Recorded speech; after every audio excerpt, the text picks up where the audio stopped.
Hey friends, how you all doing? Today I have another speed build video for you, and today we're doing kind of a 70s retro style house. And I gotta admit, I was not around in the 70s, so I suppose you could say it's kind of more of a guesstimate than anything else, but it was inspired by the vibes that I've seen in old movies and the new wave of like Pinterest boards where everyone's super into like the 70s style. So yeah, what I'm really trying to say is that it's very like teal and orange with dark lovely wood. And also super inspired by this build I actually saw on the Sims 4 Reddit, where someone had recreated this like conversation pit in the middle of the house, so I had to put that in one of my builds. So it's super inspired by that, and someone else can probably always do it better than me.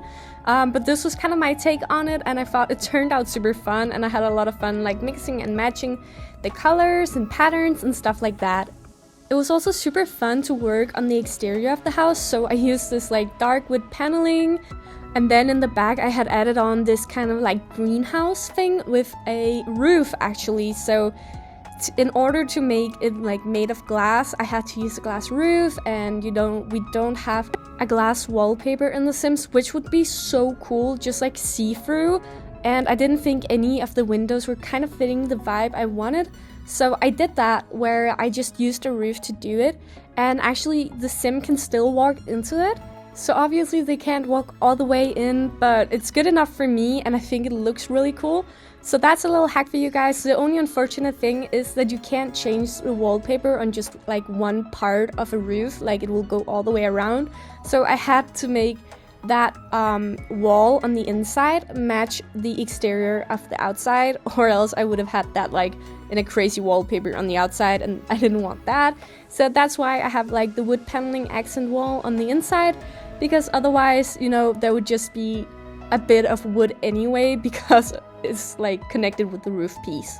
Alright, but there's actually something else that I would really love to talk to you guys about. So personally, I really love when YouTubers are super transparent about things like analytics and I suppose also like ads and monetization, sponsorships and stuff like that, but obviously that does not apply to me because I am a tiny little YouTuber who's just doing it for the fun, and I'm not getting a dime out of this. But I thought it would be really fun to talk about the analytics, because I assume that most of you guys haven't actually ever been in like YouTube Studio and seen what we can see as the creators behind the scenes. So I thought it would be really fun to go over some of the numbers with you guys today of what happened like in mine in this past month. So obviously I've only done this YouTube thing for like a month, maybe a month and a half or two. I don't really remember, to be honest. But I thought it would be really fun to just like show you guys, or tell you guys, I suppose, about like, you know, the numbers I've reached in this time, and I'm really surprised by them, so maybe you are too. Alright, so on my teeny tiny YouTube with only 49 subscribers as of right now, there has been 6,673 views of my channel, and also 66.5 hours of view time. That means people have been watching my videos for 66 hours. That's insane. And when you make a YouTube video, you're kind of trying to get people to click on it, right? It's kind of like marketing with like your thumbnail and things like that. Like people always have a lot to choose from, and that you want them to choose yours. So actually, what's considered a high click-through rate is something around like 2% in the industry.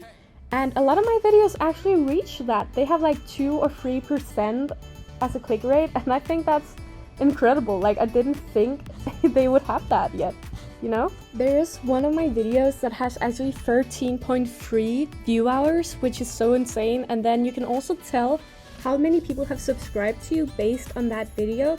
And to me, in this particular video, it's the cluttered family home one, there is 7 people who have subscribed from that video. And then on like the extreme other end of the spectrum, we have the YouTube Shorts. It never occurred to me how many more views a YouTube Short would get compared to a regular video. So for me, YouTube has always been like those long format videos, and that's what I tend to watch. And if I want a short video, I'll go on TikTok. But this one that I released, I think 24 hours ago, already has like 2,000 views. That's insane compared to like my normal videos that only get like, you know, 50 to 300 max. And the thing I find the weirdest about it is the fact that it has 7.9 as a click rate. That's insane. Like, I work, or don't work, but I study like marketing. I study multimedia design, and marketing is kind of a part of it. And we've been talking about like these click rates and conversion rates, and like 2 to 3 is really like the industry golden standard. Like, that's what you want. But instead, like, this has almost 8% of click rate. That's insane. Another thing we have access to is insights on our audience. So I can tell like how many unique visitors I have on my channel, how many people subscribe, obviously, but also like the age groups of people and the gender, even like, you know, the areas with the most views, and even down to like the language people use for subtitles.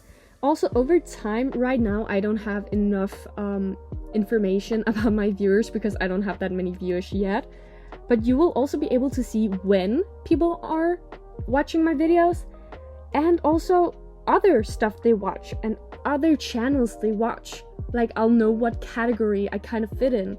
And that's kind of fun to watch those analytics, also because I've seen them change a lot.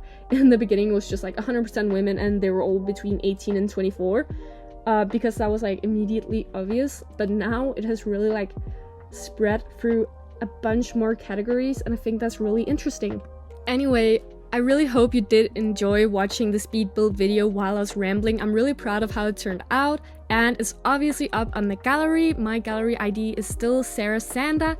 And if you don't want me to ramble as much about this stuff another time, feel free to leave it down in the comments, or tell me if you did like it and want insights another time. I'd love to share again, but until then, I hope you have a great day, a great weekend, and I'll see you in the next video.